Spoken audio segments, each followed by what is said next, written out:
ગુજરાતના પશુપાલન ક્ષેત્રે 23 લાખના વિશાળ પશુધન સાથે જેનું નામ મોખરે છે તેવા સરહદી કચ્છ જિલ્લાને પશુ રોગ મુક્ત બનાવવા માટે પશુપાલન વિભાગે કમર કસી છે। કચ્છ જિલ્લામાં હાલ કુલ 23 લાખનું પશુધન છે, જેમાં અંદાજે 11 લાખ ગાય ભેંસ વર્ગના પશુઓ અને નાનો માલ તરીકે ઓળખાતા 11 લાખ ઘેટા બકરાનો સમાવેશ થાય છે।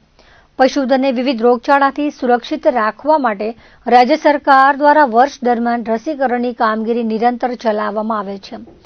આ અભિયાન અંતર્ગત ખરવા મોવાસા, લમ્પી સ્કિન ડિસીઝ, ગળસૂંઢા તેમજ ઘેટા બકરામાં પીપીઆર અને એન્ટેરોટોક્સિન જેવા જીવલેણ રોગો સામે પશુઓને રક્ષણ પૂરું પાડવામાં આવે છે। કચ્છ જિલ્લા પશુપાલન અધિકારી ડોક્ટર રાજેશ પટેલે આ અંગે વિસ્તૃત માહિતી આપતા જણાવ્યું હતું કે રાજ્ય સરકાર દ્વારા 1 મહિના પૂર્વે જ રસીકરણનો 7મો રાઉન્ડ સફળતાપૂર્વક પૂર્ણ કરવામાં આવ્યો છે। આ રાઉન્ડમાં જિલ્લાના કુલ 9,76,000 ગાય અને ભેંસ વર્ગના પશુઓને રસી આપવામાં આવી હતી, જેમાં ભુજ તાલુકાના સૌથી વધુ 2,45,000 પશુઓનો સમાવેશ થાય છે। પશુધનની સુરક્ષા અંગે આગામી આયોજન અંગેની વિગતો આપતા જણાવ્યું હતું કે કચ્છમાં 11 લાખ ગાય ભેંસ વર્ગના અને 11 લાખ ઘેટા બકરા વર્ગના પશુઓના સ્વાસ્થ્ય માટે રાજ્ય સરકારની રસીકરણ ઝુંબેશ વર્ષભર કાર્યરત રહે છે। ગત 7મા રાઉન્ડમાં જિલ્લાના 9,76,000 પશુઓને રક્ષિત કરવામાં આવ્યા હતા। હવે આગામી 1 માર્ચથી 15મી એપ્રિલ દરમિયાન વધુ એક સઘન રસીકરણ અભિયાન હાથ ધરવામાં આવનાર છે। કચ્છ જિલ્લો રાજ્ય અને ભારત સરકાર દ્વારા ફૂટ એન્ડ માઉથ ડિસીઝ મુક્ત ઝોન તરીકે પ્રસ્થાપિત થયો છે। આ સિદ્ધિને જાળવી રાખવા અને આગામી વર્ષોમાં જિલ્લામાંથી આ રોગને જડમૂળથી નાબૂદ કરવાના મક્કમ આયોજન સાથે તંત્ર આગળ વધી રહ્યું છે। રાજ્ય સરકારના માર્ગદર્શન હેઠળ ખરવા મોવાસા ઉપરાંત લમ્પી સ્કિન, ગળસૂંઢા અને ઘેટા બકરામાં થતા પીપીઆર તથા એન્ટેરોટોક્સિન જેવા રોગો સામે પણ રસીકરણની પ્રક્રિયા અવિરત ચાલી રહી છે। કચ્છના પશુપાલકોની આર્થિક સમૃદ્ધિ પશુના આરોગ્ય પર નિર્ભર હોવાથી પશુપાલન અધિકારી ડોક્ટર પટેલે ખાસ અપીલ કરી છે કે 1 માર્ચથી શરૂ થનારા અભિયાનમાં 11 લાખ પશુધનને આવરી લેવાના લક્ષ્યાંકને પૂર્ણ કરવા માટે દરેક પશુપાલક જાગૃત બને।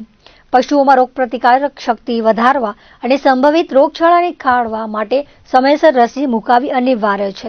પશુપાલન વિભાગની આ ઝુંબેશમાં જોડાઈને કચ્છને સંપૂર્ણ પશુ રોગ મુક્ત જિલ્લો બનાવવા માટે તેમણે પશુપાલકોનો સક્રિય સહયોગ માંગ્યો હતો। કચ્છ જિલ્લો ગુજરાતમાં વધુ પશુધન ધરાવતો જિલ્લો છે। કચ્છ જિલ્લામાં 23 લાખનું પશુધન છે, જેમાં 11 લાખ જેવા ગાય અને ભેંસ વર્ગના પશુઓ છે અને 11 લાખ જેવા ઘેટા અને બકરા વર્ગના પશુઓ છે। રાજ્ય સરકાર તરફથી પશુ રસીકરણની કામગીરી વર્ષ દરમિયાન સદંતર ચાલુ રહેતી હોય છે।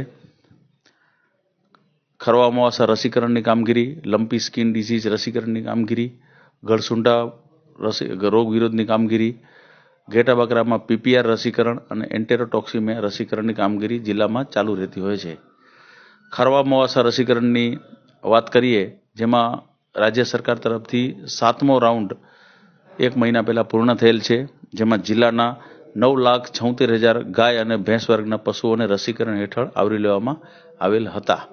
સૌથી વધુ ભુજ તાલુકામાં 2,45,000 જેટલા પશુઓ આવરી લીધેલ હતા। કચ્છ જિલ્લો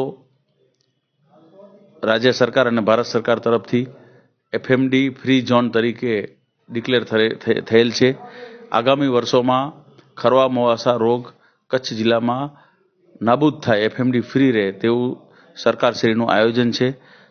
આવનારા 1 માર્ચથી 15મી એપ્રિલ સુધી જિલ્લાના 11 લાખ પશુધનને ખરવા મોવાસા પશુ રસીકરણ હેઠળ આવરી લેવાનું પશુપાલન વિભાગ કચ્છનું આયોજન છે। જિલ્લાના તમામ પશુપાલકોને હું અપીલ કરું છું કે 1 માર્ચથી ખરવા મોવાસા રસીકરણનું અભિયાન જિલ્લાના તમામ ગામડાઓમાં અમારા વેટરનરી ઓફિસર્સ, પશુધન નિરીક્ષક અને પેરાવેટ્સ દરેક ગામોને આવરી લેવામાં આવેલ છે। તો પશુપાલકો પોતાના પશુઓને સમયસર ખરવા મોવાસાનું રસીકરણ મુકાવે તેવી હું જિલ્લાના પશુપાલકોને અપીલ કરું છું।